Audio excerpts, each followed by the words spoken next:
Genres అంటే మీరు touch అయిన జానర్స్ అంటే ఆల్మోస్ట్ అన్నీ చేశారు అని అనుకోవచ్చు. ఫ్యామిలీ థ్రిల్లర్ దిగలే, like Drishyam. Yeah correct. Varma garu family పెళ్లి మీద 365 days తీశారు. అంటే పెళ్లిలో వచ్చే ఆబ్స్టకల్స్, కరెక్ట్, మనస్పర్ధలు వగేరా మీద. యా మీరు బిగ్ స్పాన్లో తీస్తే యాడమ్స్ ఫ్యామిలీ స్టైల్లో, దృశ్యం స్టైల్లో, we're expecting a family thriller from Varma garu, at least a thriller, whether it is a family genre or not. Next చేయబోయే ఎక్స్పెరిమెంట్స్ ఏంటి అనేది ఈ వెలికి తీసే ప్రాసెస్. అదే అంటే వర్క్ జరుగుతున్నాయి, but I have not yet finalize exactly ఏది స్టార్ట్ చేయాలి, ఎందుకంటే వీటిలో బిజీగా ఉండి నేను చేయలేదు అది. ప్రజెంట్ వ్యూహం కంప్లీట్ అయిపోయింది కదా వర్క్ అనేది. యా కమింగ్ ప్రాజెక్ట్స్ వర్క్స్ అనేవి జరుగుతున్నాయంట. So when we're expecting your film from Amitabh Bachchan sir తోటి? It will be some time in another 4 to 5 months. ఈ ఇయర్లో ఉందండి? ఈ ఇయర్లో. ఎలాంటి సినిమా సార్? ఇంకా నేను చెప్తాను తర్వాత. Actually is horror film. Horror film? Yeah. Chemistry professor భయపడడం చూసాం ఏదైనా చూసి, అది కూడా ఒక యాంథాలజీలో ఒక బిట్. Yeah correct. బట్ ఇందులో హర్రర్ ఫిల్మ్ అంటే latest we are unable to predict ఏం తెస్తారా అనేది ఒక క్వశ్చన్ మార్క్ అయితే ఉంది. కంప్లీట్ హిందీ బాలీవుడ్కి మళ్ళీ శపథం తర్వాత అమితాబ్ గారి సినిమా అని మేము అనుకోవచ్చా? కాదు, మధ్యలో ఇంకా ఉంటుంది. మధ్యలో ఇంకా ఉంటుంది. బట్ ఈ ఏడాది అమితాబ్ బచ్చన్ గారితో సినిమా సర్కార్ 1, సర్కార్ 2, నిశ్శబ్ద్, సర్కార్ 3, డర్నా జరూరీ హై, డర్నా మన హై, ఒక 6-7 సినిమాలు చేశారు వరుసగా. 9 చేసాం. 9 సినిమాలు అమితాబ్ బచ్చన్ గారితో చేశారు.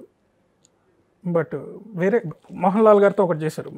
Of course he is not a protagonist, he is one of the character in company. వేరే తెలుగులో కూడా ఆఫ్ కోర్స్ మీరు ఎందుకు చేయలేదని నేను అడగకూడదు.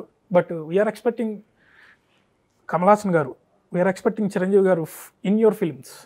చిరంజీవి గారు మిస్ అయ్యింది. నేను వేరే వాళ్ళ ఎక్స్పెక్టేషన్కి చేయనండి. నాకు నేను స్టోరీ టెల్లర్. ఎలాంటి స్టోరీలో ఎలాంటి కాస్టింగ్లో ఎలా వర్కౌట్ అవుతుంది నాకు ఒక ఒపీనియన్ ఉంటుంది. ఆ ఒపీనియన్ బట్టి వెళ్తాను, వేరే వాళ్ళ ఒపీనియన్ బట్టి వెళ్ళను. సో నెక్స్ట్ వచ్చి మీ పైప్ లైన్లో అమితాబ్ బచ్చన్ గారు ఉన్నారు అనేది మాకు తెలిసింది. సో ఇప్పుడే చెప్పారు మీరే. So it will really excite. మిమ్మల్ని చాలా అడగాలి, లోపల చాలా సంతోషంగా ఉంది. మీ ముందుకు ప్రశ్నలు ఇంకా వేయచ్చు అంటే వ్యూహం మీద వేయచ్చు, బట్ మీరు అందరికీ చెప్పేసిన సమాధానాలే మాకు చెప్తున్నారు. Something a unique answer, at least ఎవరికి చెప్పని ఒక సీక్రెట్ లాంటిది వ్యూహం గురించి అవ్వచ్చు, మీ ఫిల్మ్ మేకింగ్ స్టైల్ గురించి అవ్వచ్చు. వ్యూహం గురించి దీనికి సీక్రెట్ ఏమి ఉండదని నేను అనుకుంటున్నాను సార్. ఎందుకంటే ఎవ్రీథింగ్ ఈజ్ ఓపెన్.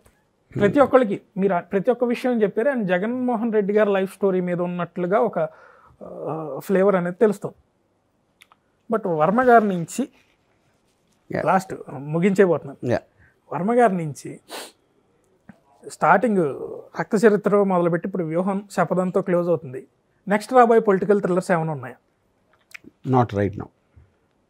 మరి జయలలిత గారి ఫ్రెండ్ శశికళ గారితో అది అప్పుడు అనుకున్నాం ఆ టైంలో, but I lost interest in that project. Okay, shelved ప్రాజెక్ట్స్లో అది కూడా ఉంది ఒకటి.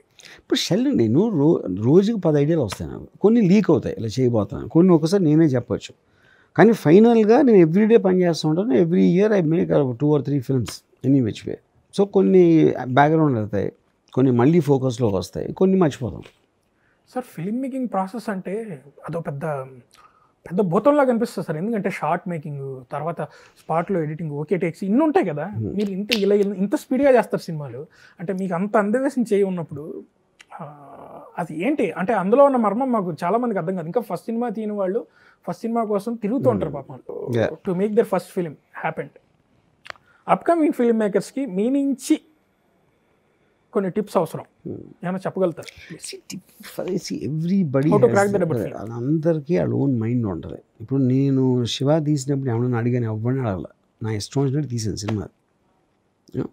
ఇంకొకళ్ళని అడగటం, టిప్ అడగటం అంటే అక్కడ డైరెక్షన్ ఎబిలిటీ లేదు. How to grab the opportunity of a first film. అరే that is what I'm saying. అది ఆ పర్సనాలిటీలో ఉండాలి కదా. మీరు అవతలవాడికి చెప్పి యాక్టర్కో, ప్రొడ్యూసర్కో, ఎక్స్కో, వైకో వీళ్ళందరికీ మీలో ఒక కెపాసిటీ ఉందని నమ్మించగలిగే కెపాసిటీ ఉండాలి కదా. ఆ కెపాసిటీ ఉన్నప్పుడు ఆటోమేటిక్గా అక్కడికి వేరే ఒకటి చెప్పాల్సిందే ఉంటుంది. అది చెప్తే నేర్చుకునేది ఏమి ఉండదు అక్కడ. Exactly your telling about the narrative capacity. Narrative capacity film మేకింగ్లో కూడా ఒక నేరేటివ్ స్టైల్ ఉంది మీకు. మీరు నేను ఇప్పుడు శివ సినిమా ఫస్ట్ టైం నేను యార్లగడ్డ సురేంద్ర గారికి ఓపెనింగ్ సీన్ చెప్పాను అంతే, స్టోరీ కూడా చెప్పలా. జస్ట్ ఆ కార్ వచ్చి ఆగి ఆడు దిగుతాడు, రోడ్ క్రాస్ చేసి వెళ్ళి అక్కడి నుంచి కాలేజ్ నుంచి బయటకు వచ్చినప్పుడు ఆ ఒక్క సీన్ ఒకటి చెప్పినాను. ఆ ఒక్క సీన్ తోటి decided to give me film. Yeah, అది నేరేటివ్ కెపాసిటీ. అది తన స్టోరీ అడగలేదు, నేను చెప్పలేదు. యా, మీరు రాత్రి సినిమా చెప్పి భయపెట్టారంట కదా, ఈవెన్ దో కీరవాణి గారు అవ్వచ్చు, ఆర్ఆర్ లేకుండా ఉన్న సినిమాని చూసి ఆయన భయపడి మీ సినిమా చేయలేదన్నారు. అవును, రామోజీరావు గారు కూడా భయపడ్డారు, మీకు సినిమా ఇవ్వలేదు అంటే బిఫోర్. అది తప్పది. రామోజీ గారికి నేను ఇప్పుడు స్టోరీ చెప్పలేదు. I just told him I want to make the film, but he did not react. ఆయనకి ఎప్పుడు నేను కథ చెప్పలేదు. అంటే ఈ రాత్రి అనే కథనే చాలా మంది చెప్పి ఆ తర్వాత ఎంటర్ ది డ్రాగన్ ద్వారా మీరు గొల్లారవి లైఫ్ లోంచి డెవలప్ చేసింది శివ వన్ లైనర్. ఎస్, రాత్రి ఎక్కడి నుంచి ఇన్స్పైర్ అయ్యారు? రాత్రి హాలీవుడ్ ఫిల్మ్స్ నుంచి, ఎగ్జార్సిస్ట్, ఈవిల్ డెడ్, అలా 3-4 హాలీవుడ్ సినిమాలు. అంటే ఓ బుక్ తెరిచి ఆ లోపల చాలా ఉంటాయి కదా, అవును. అండర్ గ్రౌండ్ అనేది అందులోంచి ఇన్స్పైర్ అయినట్లు. కానీ హాలీవుడ్లో చాలా ఉన్నాయి అలాంటి సినిమాలు, 1-2 కాదు, ఎస్ సార్, 100 ఉన్నాయి. Even paranormal activity also. పారానార్మల్కి మచ్ లేటర్ కదా, ఈ మధ్యన వచ్చింది కదా. ఈ మధ్యనే film making, how to make film simple అనేది, ఫిల్మ్ మేకింగ్ సింపుల్ అనేది మీ నుంచి వచ్చిన ఇన్పుట్స్ చాలా తక్కువ మంది నుంచి వస్తాయి. ఈవెన్ ఇప్పుడు వచ్చే వాళ్ళు కూడా రాంగోపాల్ వర్మ అని వస్తున్నారు తప్ప రాజమౌళి అని రావట్లే చాలా మంది. ఎందుకంటే how to make it simple అనేది మీకు తెలుసు, and how to make it. దానికి కారణం ఇట్స్ ఆల్సో ద బడ్జెట్స్. ఇప్పుడు రాజమౌళి ఈ makes very mega films, 300 crore 400 crore పెద్ద పెద్ద స్టార్స్తో. దానికి ఎలా వస్తారు, ఎలా అయినా అలా అవుదామని. నేనంటే ఈ చిన్న సినిమాలు తీస్తాను, ఏదో మిడ్ రేంజ్లో తీస్తాను, ఈ కొత్త టెక్నాలజీలు వాడుతూ ఉంటాను కాబట్టి నా మీద ఇన్స్పైర్ అయ్యే వస్తారు, నాట్ బికాస్ ఆఫ్ దట్. రాజమౌళితో ఇన్స్పైర్ అవ్వటాలంటే we're talking about mega budgets, big stars. అది అందరికీ ఎలా అవుతుంది? అది చెక్కిన ఆభరణం లాంటి సినిమా అంటారు దాన్ని. What ever it is. Yeah, Rajamouli లాగా ఇన్స్పైర్ అవ్వటం అనేది మీనింగ్లెస్. ఇది మీరు ఫస్ట్ పేరు తెచ్చుకుని, Rajamouli almost extraordinary track record తోటి అన్ని సూపర్ హిట్ సినిమాలు తీసిన తర్వాత తనకు వచ్చిన క్రెడిబిలిటీలోంచి తీసాడు బాహుబలిలు కానీ ఇవన్నీ. యా, మీది చూస్తే స్టైల్ ఎక్కువ Alfred Hitchcock style and scripts. I won't say that. I mean, I think I'm more influenced by Steven Spielberg. Yeah. Okay. Hitchcock had never influenced me. Spielberg films కూడా లార్జర్ దాన్ లైఫ్ ఉంటాయి కదా sir? ఉండొచ్చు, కానీ story telling is very simple. Subject matter larger than life ఉంటుంది, కానీ తన characters అన్నీ కూడా చాలా సింపుల్గా ఉంటాయి. ఈటీ తీసుకున్న ఎన్ని ఉన్నా కానీ Jaws and Jurassic Park will shows the larger scale of cinema, but you're telling that character arc and story. నాకు జురాసిక్ పార్క్ నేను అంత కనెక్ట్ అవ్వలేదు. Jaws definitely one of the all time my favourites. అది గుండెల్లో రైళ్లు పరిగెట్టే లాంటి BGM వస్తూ ఉంటుందో సొరచేప వచ్చేటప్పుడు, అది కూడా పాయింట్ ఆఫ్ వ్యూ షాట్, చేపే కనబడదు. లిటరల్ అది హిచ్కాక్ టెక్నిక్ నుంచి తీసుకున్నట్లుగా చెప్పారు. అది పాసిబుల్ అండి. ఇప్పుడు ఫిల్మ్ అనేది ఎప్పుడు ఎవాల్వింగ్ ప్రాసెస్ కదా ఇప్పటి నుంచి.